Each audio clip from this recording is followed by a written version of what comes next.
Greetings, this is Silly Kelly here. We just received the Paramount Pictures guidelines for fan films this morning from TrekCore, sent to us from the Star Trek website. I can confirm that most of them are draconian and kind of dumb. Paramount, what are you doing? Okay, I'm going to go into the guidelines here. Basically in a nutshell. In a nutshell. Alright. Essentially, the first guideline is ridiculous. The first guideline basically says, in a nutshell, your episodes cannot exceed 30 minutes. What? Okay, a lot of fan films are too long, but how can they enforce a fan film not exceeding 30 minutes? How's that going to work? That's just dumb.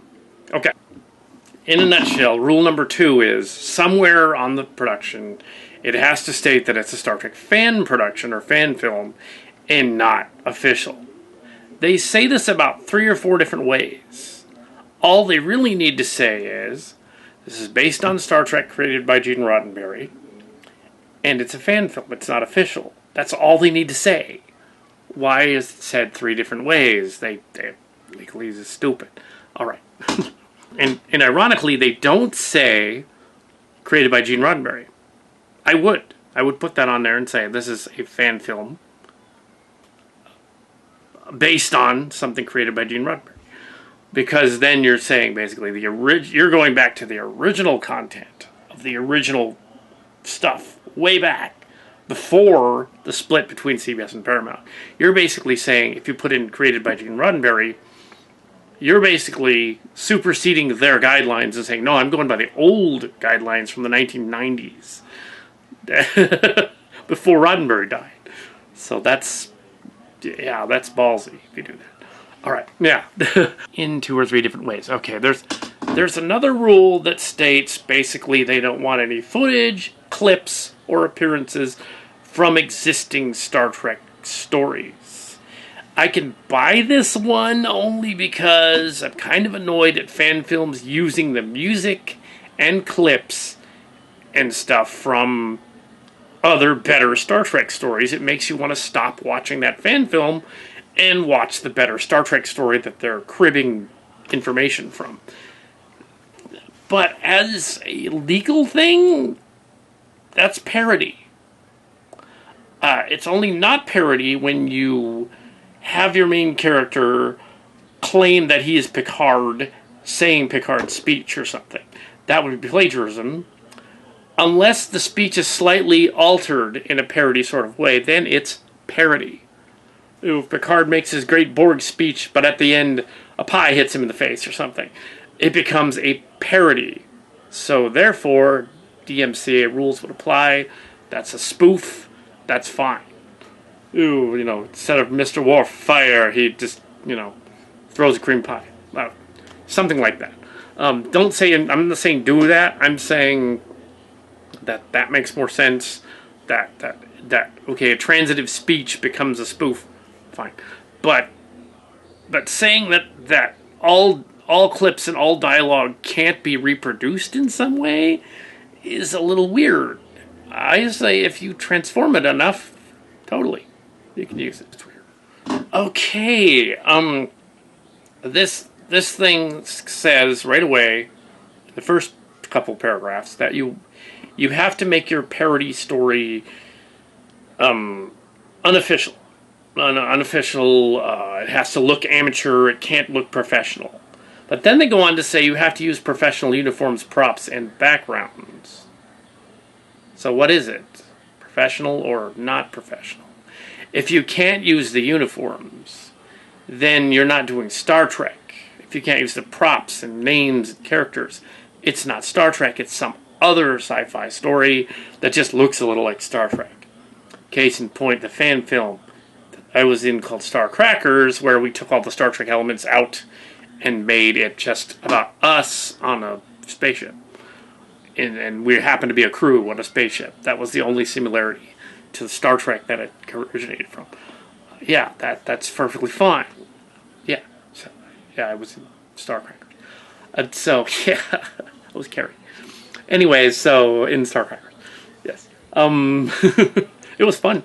So yeah, but here's let's see, but yeah. The point there was that you're saying one thing and meaning another. You're saying, okay, you can't use official stuff, but then you can't use you can't use bootleg uniforms. You'd have to if you had not a good production. It would be fake looking uniforms. So okay, they've said this 3 different ways in the initial guidelines. Rule number 5 is also like 2. It has to be amateur. It can't look like Axanar and be all professional. It has to be amateur. Most fan films are amateur. I mean, even though Phase 2 and Continues, which have also stopped production, they're pretty professional in terms of some of their effects, because some of the producer guys helped the producer guys that did it. They're saying they can't do that anymore. They're saying that the actors can't be hired on, that they can't be paid, that they can't be salaried, no crowdfunding and no Kickstarters anymore. It's one of the rules. And that basically kills making fan films. But the caveat there, the piece under the table they're missing, is if these fans are at least well-to-do and willing enough to do it. I'm not well-to-do, but I'm saying some of them are. Or, yeah, that they should be able to do a fan film and have it be, intransitive fan film. They should be able to do that. If they pay for it out of pocket. If they say, I'm doing a Star Trek parody, spoof. It's going to be DMCA compliant and rules compliant. And you actors get to be in it, but I can't pay you. I'm not compensating you at all. And I can't be paid either. We're doing it because we love to do it. Because, cool, let's do Star Trek spoof. It's going to be a spoof. Okay, so yeah, so they do that. But these guys are trying to do a professional thing. They're saying don't do a professional take of Star Trek. That kills Star Trek Lives. That's dumb. They don't mind some fundraising.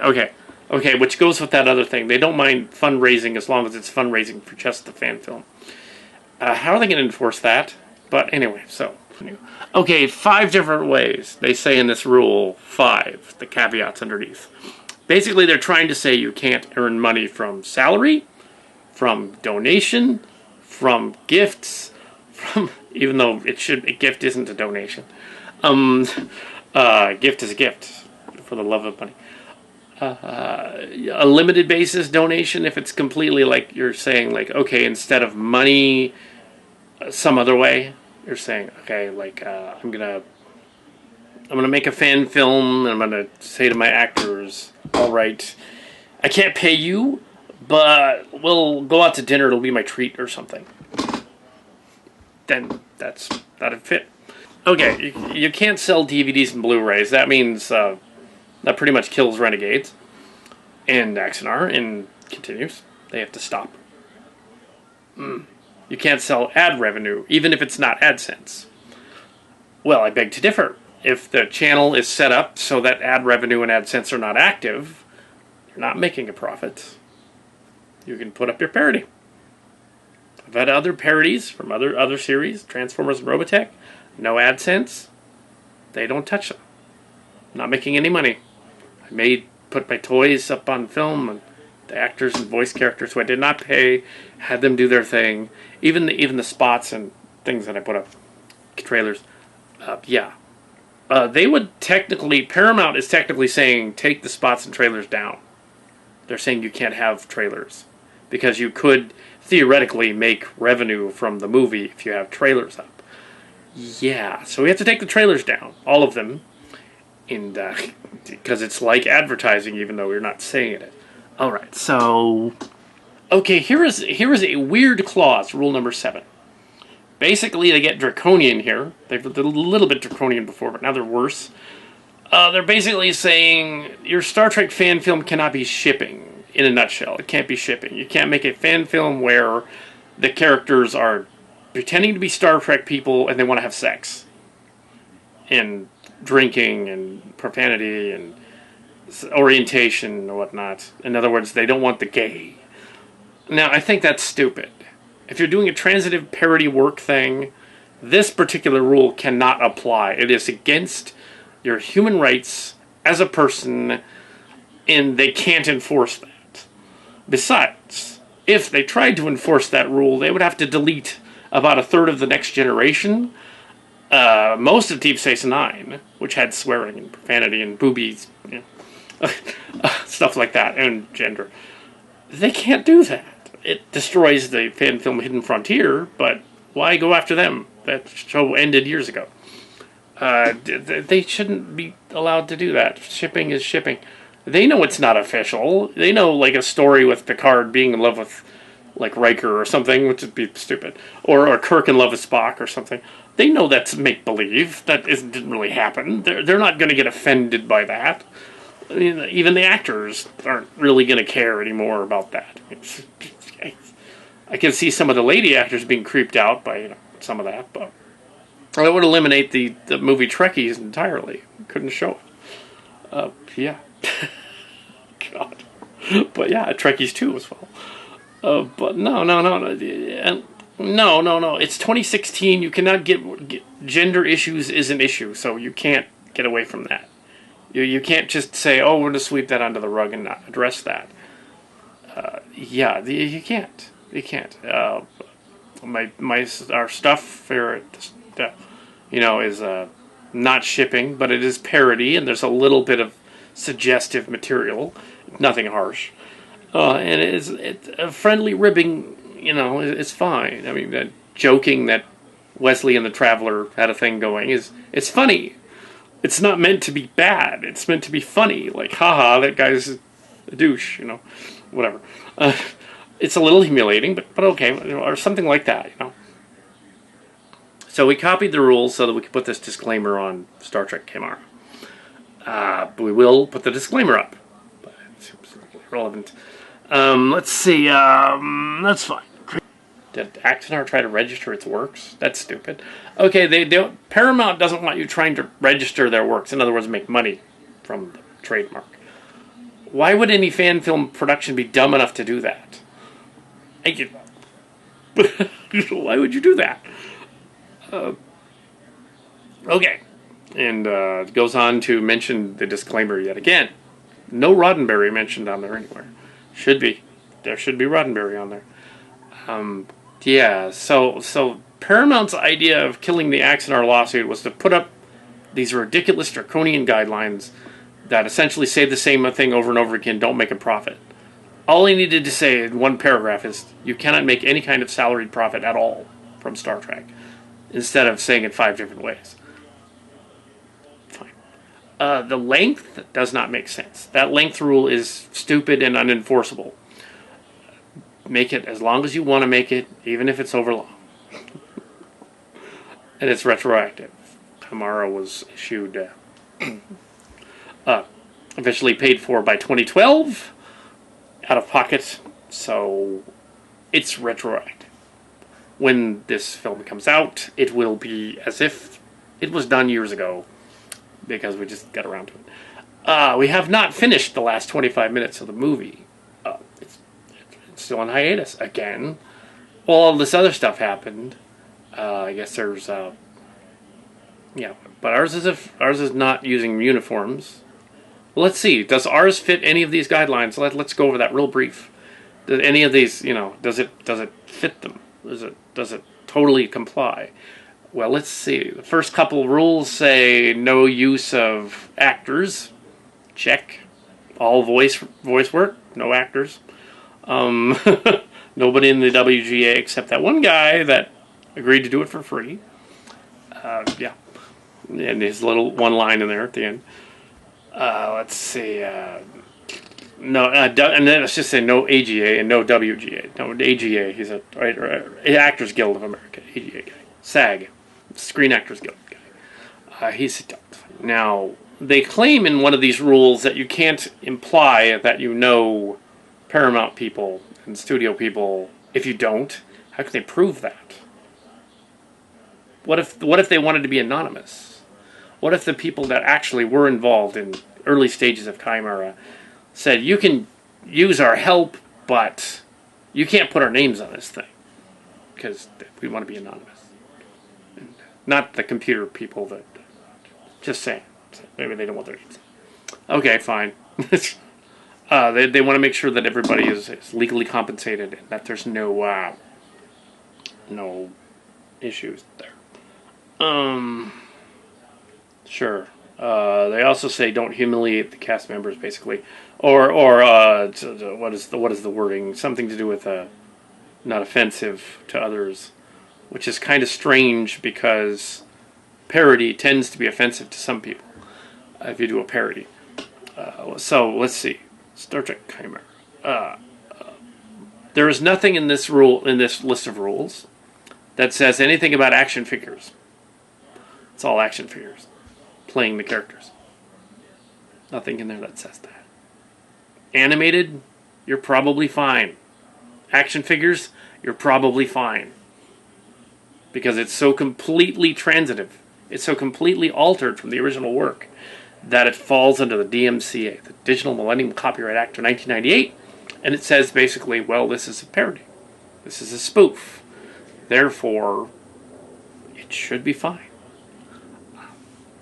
Now they say you cannot distribute Blu-rays or DVDs. I beg to differ. I'm not going to, but I beg to differ. If you distributed them for free, how would they know? If you said, okay, here's a free MP download of the movie. Free. I can't pay you. Here, free. Watch it. Whatever. Or don't. I don't care. So yeah. That would be not making a profit, but losing a profit. The Ferengi would be annoyed. But yes, so we're still dealing with the legalese of getting this parody out without breaking all these ridiculous new guidelines, some of which look like they were cut and pasted from Calicat's website. I mean, I'm kidding. Kitty cat. Silly Kelly was not plagiarized. But I'm not going to. No, it's cool. You can use them. But yeah, Silly Kelly was not plagiarized. Just saying that. I'm not going to take responsibility for some of these rules because some of them are stupid. The ones about copyright, obviously it's a trademark of Star Trek. You're not gonna claim that it's yours. Nonetheless, the adventure continued. Yeah, so I will take necessary steps to clean up the channel yet again, and go there right now. I'll post this video explaining why, to get rid of anything that might be construed as ad revenue for the channel, which isn't really, because I'm not making a profit. So yeah, I'll go over there now, and that's the rules.